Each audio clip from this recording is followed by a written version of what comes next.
Incroyable nouvelle les amis, le nouveau budget 2026 est un budget communiste. Ça alors, l'État français a décidé de n'absolument pas baisser ses dépenses, il va même les augmenter, mais en revanche il a décidé d'augmenter les impôts des Français parce que c'est ça la solution. Les Français, les travailleurs ne sont pas assez éviscérés d'impôts, c'est à eux de faire, c'est à eux de faire des efforts, mais l'État en revanche n'a absolument pas à se remettre en question. On tonne, on le martèle, baissez vos dépenses, ça représente presque la moitié du PIB de la France, mais non, c'est pas grave, on ne va rien changer, donc vous le voyez, à leur corps défendant, ils sont bel et bien en train de vous dire que non, ils ne feront aucun effort, que oui, ils sont bel et bien en train de se foutre de la gueule des Français, et tu vas faire quoi, Nicolas? Eh bah rien du tout, et ça, ils en ont parfaitement conscience, alors allons-y les amis, une fois de plus, petit storytelling du monde moderne, et comment vos geôliers, et notamment Roland Lescure, le nouveau ministre de l'économie, vous font passer des vessies pour des lanternes, l'enfer fiscal pour le paradis, on voit ça ensemble tout de suite.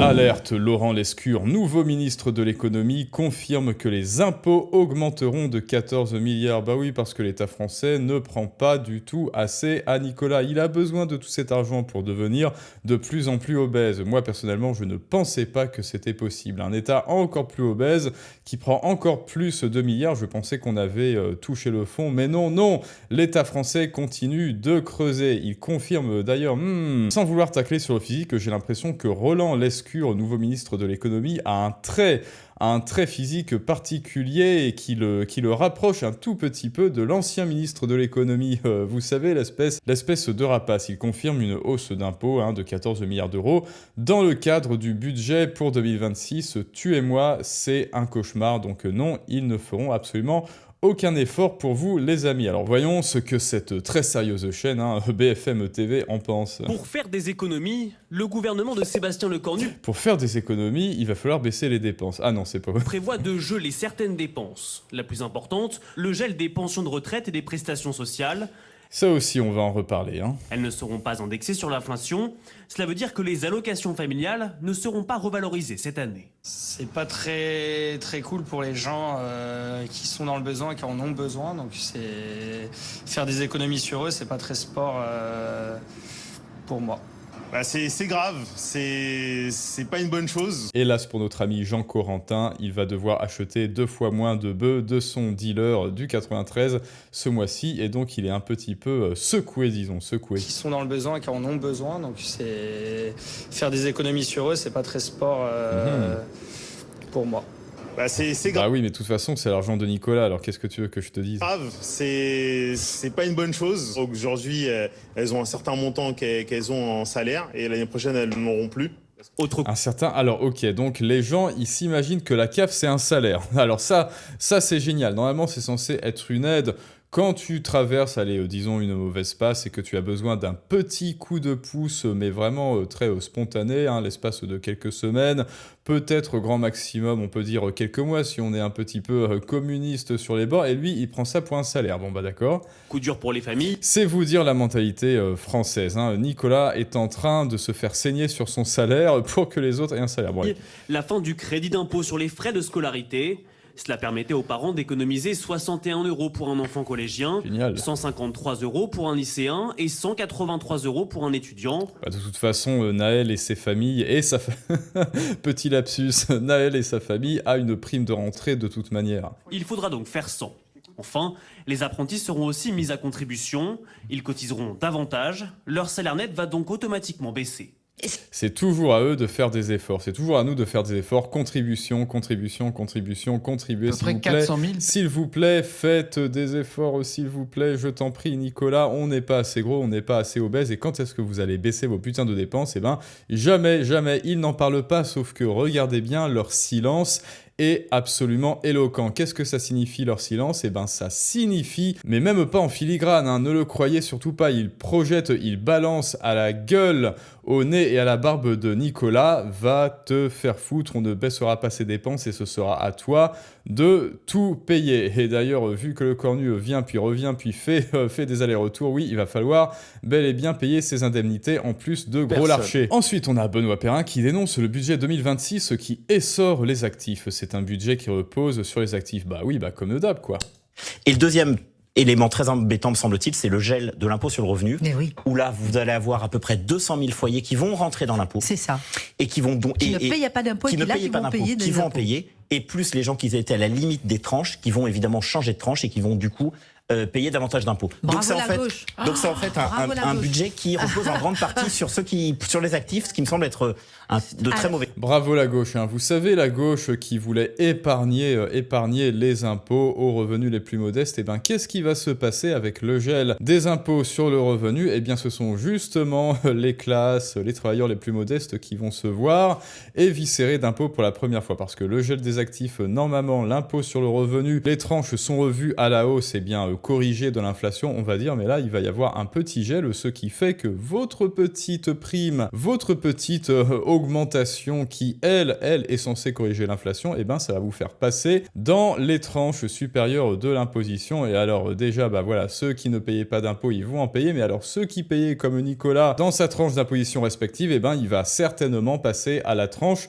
supérieure avec ce gel des impôts, et on est très content, hein. LFI est très contente, bravo la gauche dont les actions produisent le contraire de ce qu'ils disent comme d'habitude, et comme d'habitude, ils déplorent les effets dont ils chérissent les causes, mais ça n'est pas nouveau. Donc on résume avant de passer à Brigitte la retraitée, un gel du barème augmente mécaniquement le montant de l'impôt sur le revenu pour de nombreux ménages. Certains ayant connu une hausse de revenus sont même susceptibles de changer de tranche et de payer plus d'impôts, ça on l'a vu. De plus, ce gel du barème a aussi pour conséquence de faire payer des impôts 200 000 nouveaux foyers fiscaux, mais en revanche l'État lui ne bougera absolument pas, lui il va augmenter ses dépenses, il va réduire ses impôts à lui, enfin les impôts des hauts fonctionnaires, mais les dépenses des hauts fonctionnaires, elles vont augmenter, parce que après tout, comme Tondelier nous l'a prouvé, il faut bien continuer à aller au restaurant Le Matignon qui coûte 200 € par tête, n'est-ce pas? Et cette hausse d'impôts va aussi concerner les retraités. Vous savez, nos amis les retraités, les personnes à retraite qui bénéficient d'un abattement fiscal de 10% au titre des frais professionnels vont voir ce dernier remplacé par un abattement forfaitaire de 2000 €, et ben ce qui va léser en fait tous les retraités, mais en même temps, même vous le voyez, ceux qui sont en haut de la pyramide, c'est-à-dire les retraités, eh bien eux aussi ils vont rasquer. Bon voilà, de toute façon la retraite par répartition est un scam en soi, est un scam de toute manière. Alors là c'est un petit peu un goulet d'étranglement et même une impasse, il va falloir baisser les retraites. Alors voyons, Martine va perdre 60 € par mois avec la fin de l'abattement des 10% sur les frais pro. Martine va perdre 45 € par mois de non-indexation. Martine se fout de vivre sur le dos des actifs. Martine est colère. Voyons ça. Régulièrement mis à contribution dans ce projet de budget, les retraités. Jusqu'à aujourd'hui, ils bénéficiaient d'un abattement fiscal de 10%. Ils seraient désormais plafonnés à 2000 €. Martine Descarpentries, enseignante agrégée avec une retraite confortable de 4 800 €, a fait ses comptes. Bon, ça va, 4 800 €, je pense qu'elle va pas en mourir, hein. Ce qui fait donc 720 € d'impôts à payer en plus, uniquement à cause de cet abattement. À cela s'ajoute... Alors j'avoue que bon voilà, elle va avoir 720 malheureux € par an en moins pour survivre. Eh bien ces 720 malheureux €, remarque Nicolas en aurait besoin. Alors plutôt que de le donner à l'État, il ferait mieux de le reverser à Nicolas, comme d'hab, le gel aux travailleurs. des pensions voulu par le gouvernement. Pour moi, en supposant que l'inflation soit de 1%, la non-revalorisation, pour moi, ça fera 45 € de moins par mois. Bah écoute Martine, là je pense que ça ne va pas te faire, ça va t'en faire bouger une sans faire toucher l'autre. Non, ça va t'en toucher une sans faire bouger l'autre. Mais là, ça n'est pas que les retraites vont augmenter ou baisser, ou qu'il y aura une indexation ou un gel des retraites comme ils le disent ou comme ils le voulaient, c'est que l'État a décidé de ne pas baisser ses dépenses. Alors que c'est ça la clé, justement, un État obèse qui vous dit, encore une fois, hein, qui vous lance au nez et à la barbe, non, je ne baisserai pas mes dépenses, c'est à Nicolas de payer plus et on va tester. Et pour cela, on va contacter nos consultants, les tax artistes, qui vont bidouiller un peu tous les potards pour faire baisser ceci, cela, pour augmenter les taxes, pour inventer de nouvelles taxes, pourquoi pas, puisqu'on est champion du monde dans l'invention des taxes. Hop, une taxe IFA, c'est moi qui l'ai inventé, je te paye impôt, oui, impôts fiscaux, impôts local. Et donc, au final, Nicolas paiera plus cher et au final, eh bien, l'État, lui, n'aura pas bougé